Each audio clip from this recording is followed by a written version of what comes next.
The night sea was black and restless, flecked with the ghost light of tracers arcing high above the shore. Beneath that restless sky, hundreds of Hestian landing craft ploughed eastward in formation. Engines roared, wakes churned white, and the soldiers inside clutched rifles slick with seawater. Their sergeants whispered last checks, their priests held icons high against the salt wind, and the green glow of Auspex screens flickered across tight jaws. The shore ahead was invisible beyond the surf and darkness, but its presence was undeniable. The artillery flashes on the horizon lit it for seconds at a time, carving black ridges out of the night like teeth waiting to close. On one carrier, Corporal Holden gripped the gunwale until his knuckles whitened. The sea chop slammed his stomach up into his throat, and he swallowed hard against the bile. Beside him, Private Leahy laughed. "Not even on the beach yet, and you're half dead," Leahy said. "The Emperor will give you back your legs once we land." "Not if the sea kills me first," Holden muttered, then made the sign of the Aquila quickly, eyes darting upward. The ecclesiarchy preacher aboard caught the motion and leaned in, his voice just audible over the roar of engines. "The sea does not kill you tonight, boy. It carries you." Holden wanted to believe him. He closed his eyes and touched the seashell charm sewn into his sleeve, its edges worn smooth by years of worry. His sister had pressed it into his hand at embarkation, laughing through tears. "For luck, you fool." He mouthed the old prayer his mother had spoken in storms, the words catching in his throat.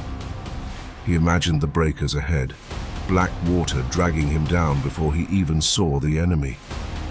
The thought was worse than bullets.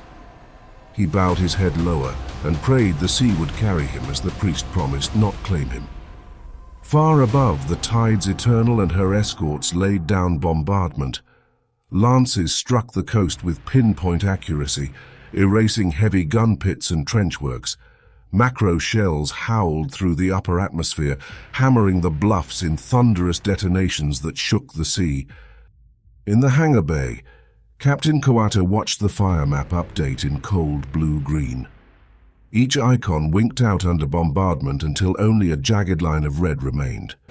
"Target grid is open," the augur officer said. Kawata's helm tilted toward his assembled strike force.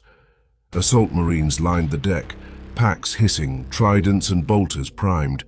At the far end, Vaikato checked the seals on his squad's harness, teal lenses hard with focus. Kawata's voice rolled over the bay like surf. "From sky and sea we fall, 3rd Company, strike." Beneath the surface, deeper still, the ocean boiled with hidden fury. Vanguard Marines and Scouts rode submersible capsules and sealed transports, hulls slick with salt crust and algae. The vessels drifted to a halt half a kilometer from shore, ballast hatches opening. "Cut ballast, ready ascent." Speech meant nothing here. In the deep, only the slow press of limbs and the dim gleam of lenses marked resolve. Black-armored giants climbed from the depths, their armor scarred white by salt, kelp strands fluttering like votive ribbons from their packs. Barnacle crust clung to greaves, a mark of old campaigns beneath stranger seas. They rose toward the fire-lit coast in silence, weapons clenched and blades sheathed across their backs. The first thunder came not from guns but from wings. Assault squads launched in a storm of roar and light, jump packs howling, contrails streaking as they knifed down through the night. Tracers reached up to meet them, but the spears fell too fast. The first of them hit like lightning, slamming into trenches and firing pits with bolters roaring point blank. One squad overshot, torn apart by flak bursts mid-descent. They fell burning into the surf, becoming streaks of orange-white swallowed by waves. The survivors landed hard, scattering defenders in sprays of gore, tridents punching through armor and bodies. Vaikato's squad smashed into the main trench line, storm bolters hammering into shocked cultists. He swung his trident in a great arc, the blade biting into a gunner's chest and tearing him in two. "Clear the trench," he barked. His brothers moved like a tide, methodical and merciless, flushing the dugouts with grenades, cutting down survivors with controlled bursts. At the same time, the ocean gave up its warriors. The vanguard broke the surface in silence, black shapes rising amid the surf like revenants. Knives and carbines flashed in the dark as they slithered up seawalls and broke into the rear of enemy positions. Scouts followed, bursting from the foam with muffled bolter fire, picking off machine gun crews before they realized they were flanked. One team knifed their way through a comms dugout, cutting throats and smashing vox sets before the alarm could sound. When the trench garrison looked up from the sky to the shore, it was already too late. The spears were inside their lines, moving with tidal certainty. Chaos spread through the vox nets of the heretic defenders, screams of angels from above, and they're in the surf, they're behind us, filled the bands, cutting across one another in panic. Officers tried to restore order, but every command was swallowed in static and fear.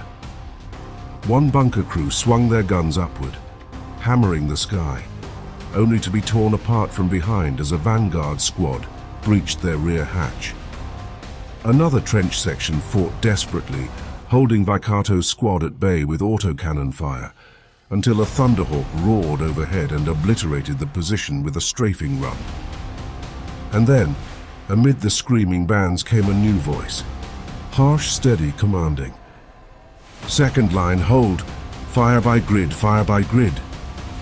Under that iron tone, the heretics fought like soldiers, not rabble. Heavy autocannons pivoted, their salvos disciplined, and for a moment the trench line roared with unity. One assault squad was caught mid-drop. 3 brothers ripped apart in bursts of fire before they touched ground. The survivors slammed into the earth hard and bloody. Charge staggered, momentum stolen. Vicato felt it at once. A reef catching the keel, a drag on the tide. He keyed his vox. "On me, cut the head." His squad surged forward, stormbolters shredding the gun crews, tridents breaking the rallied line. When the commander's voice finally cut short, silenced by a blade across his throat, the fight dissolved into chaos again. But the cost had been real. Brother Rera was caught mid-leap by a rocket and torn in half before he hit the ground. His brothers fought past his corpse, carving a path into the trench, but Vicato's HUD marked the loss with a sharp rune. Another squad, pinned too deep in the surf, was hammered by mortars, their bodies dragged down into the undertow, armor weighing them into blackness. Only 3 emerged, coughing seawater through damaged rebreathers, bolters still clenched in their fists. Coita landed in the heart of the trench system, Crozius crackling in his fist, his vox carrying above the roar. "Forward, brothers! Light the shore for the Emperor's wrath."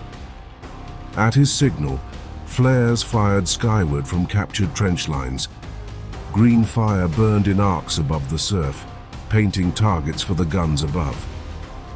Seconds later, the tide's eternal shifted fire, macro shells walking inland to hammer the second defensive line. For the first time that night, the bluffs shook not with defiance but with collapse, and still the Black Sea boiled. Out on the horizon, the Hestian landing craft plowed forward, engines redlining, waves hammering their prows. Their men clutched rifles and crossed themselves, hearing the roar of battle ahead, but seeing only fire and surf. Between them and the shore, the spears carved footholds in trench and seawall, bleeding for every meter. Above, Thunderhawks screamed in and out of the dark, their guns raking the bluff. Beneath, vanguards still cut their way into gun nests and artillery pits, their vox calls curt and efficient. And waiting below the surface, deeper still, ancient forms stirred. Tahu's vox crackled, grating and sardonic as always. "Time to stretch these legs, brothers. Let's see if Kaunonga remembers what walks out of its sea. Dawn crawled out of the east, painting the ocean grey. The Hestian flotilla surged forward, 1,000 prows punching through the swell, their wakes fanning white. Amphibious carriers, low-slung gun barges, stubby-nosed landing boats, all packed with men. The roar of their engines was drowned by the shore itself. The bluffs vomited fire, mortars thumped, rockets screamed, heavy stubbers beat a constant tattoo. The sea erupted in geysers of spray as shells bracketed the approach lanes. Corporal Holden clenched his seashell charm so hard it cut into his palm.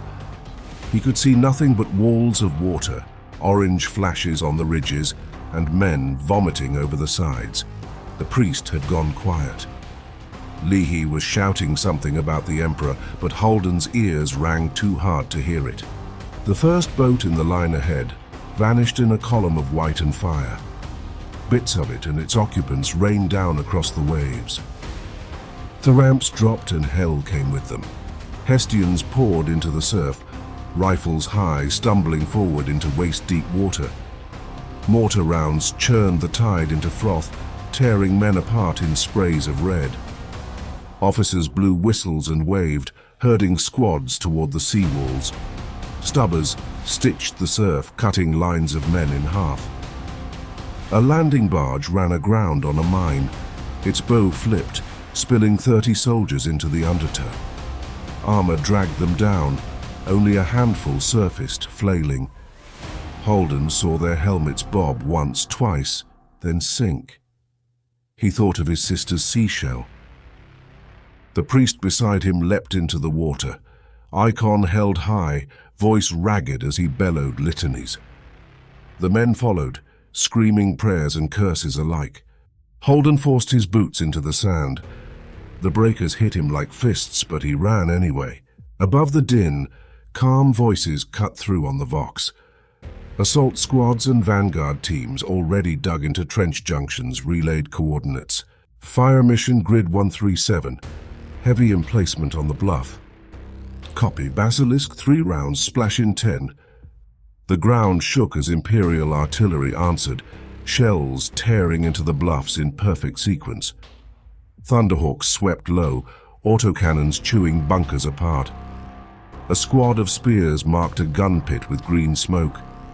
Seconds later, a storm eagle erased it in a tongue of fire. Where the Hestians wavered, the spear's steady hand pulled them forward.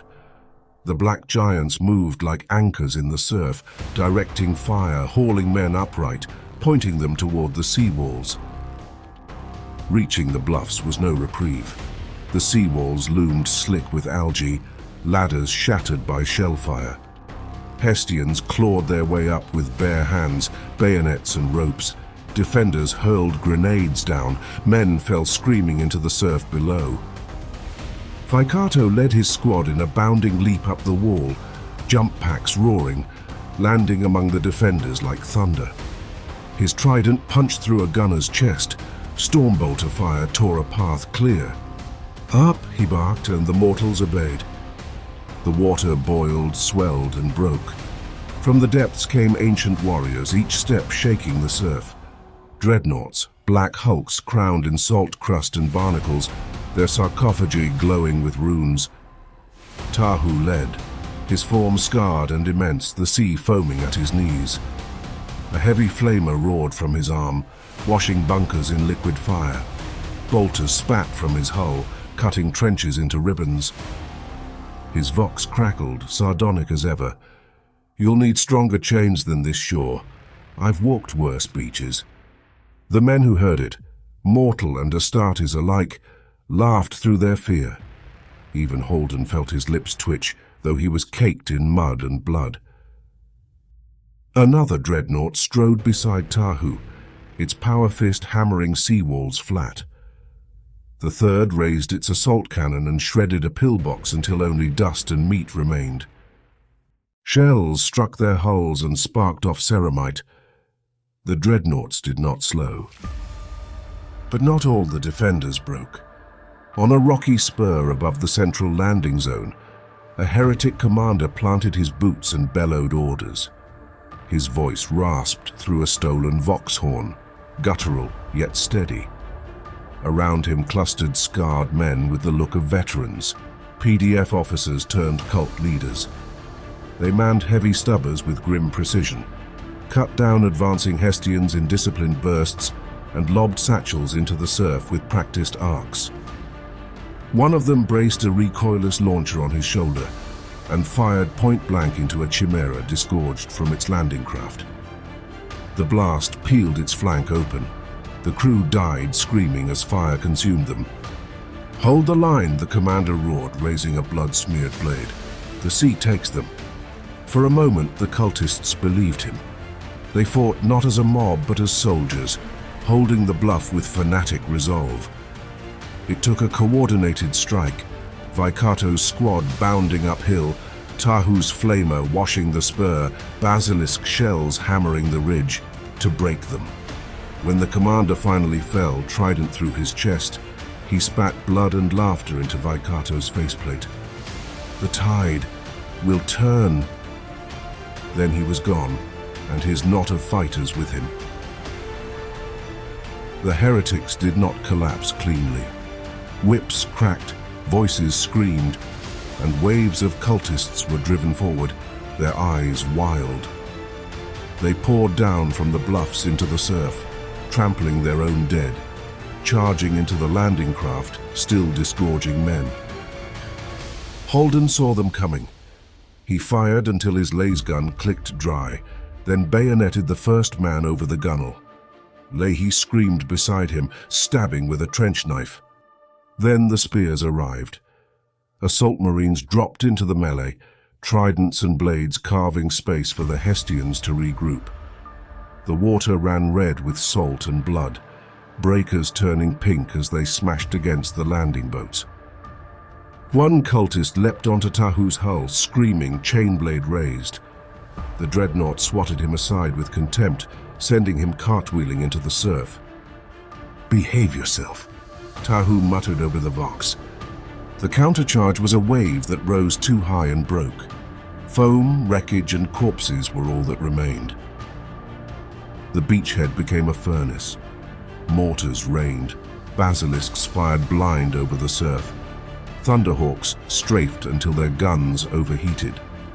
The Hestians clawed into every hollow, sandbags rising by the dozen, heavy weapons planted in blood-slick mud.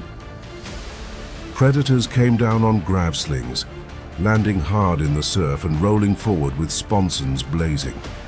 One was struck by a mine and flipped, its crew lost. The others pressed inland, turrets raking strongpoints. Grid 154, Waikato voxed. Fire for effect. A basilisk battery obliged, collapsing a bunker in a roar of dust. Hestians surged through the breach, rifles hammering, flamers spitting fire. The heretics wavered, then finally they broke. The cost had been brutal. Casualty stations formed on the sand itself, tarps stretched between burned-out carriers. Medici worked in mud up to their knees, cutting and stitching in the open air. Priests moved among the rows, whispering last rites, granting the Emperor's peace where needed. Holden sat in a shallow crater, seashell charm still in his fist, blood pouring from a cut across his scalp. Leahy crouched beside him, face black with powder smoke. "Still alive?" Leahy rasped. "Still alive," Holden answered, though he wasn't sure how. By noon, the bluffs were theirs. The last bunkers burned, their crews either dead or fleeing inland. Hestian banners were planted in wet sand, tridents raised above the seawall in triumph. The spears regrouped, armor scarred, brothers missing. One assault squad had been halved, another had only 3 survivors. Several were so badly wounded that they were to be interred in a sarcophagus, to be entombed within a dreadnought. Waikato knelt briefly beside Brother Rare's reliquary tube, before passing it to a waiting apothecary. Tahu stood in the surf, seawater lapping at his shins, black smoke curling from his heavy flamer. His vox crackled. "Beachhead secure. You mortals dig your holes, we'll keep the tide off." Coata walked the bluff as the sun climbed. Below him the sea was red, filled with wreckage and bodies, mortal and heretic alike. The air reeked of cordite, blood and burning oil. Waikato joined him, helm tucked under one arm, his face hard with resolve. "The Hestians will hold it," he said. "They must," Coata replied. He looked inland where black smoke rose from the hills. "The sea gives nothing back. Every meter inland will be won the same way." Above, the tide's eternal shifted its orbit. Lance batteries already turning toward the next target. By dusk, the beachhead was secure. Trenches were dug. Artillery rolled forward. Landing craft cycled back and forth to fill the growing supply dumps.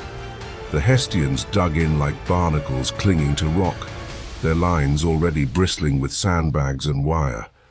Fighting patrols by both the Hestians and the scouts of the Obsidian Spears were already probing ahead of the line, harrying the enemy as they withdrew inland. The Spears stood among them, silent giants blackened with soot and salt, watching the horizon.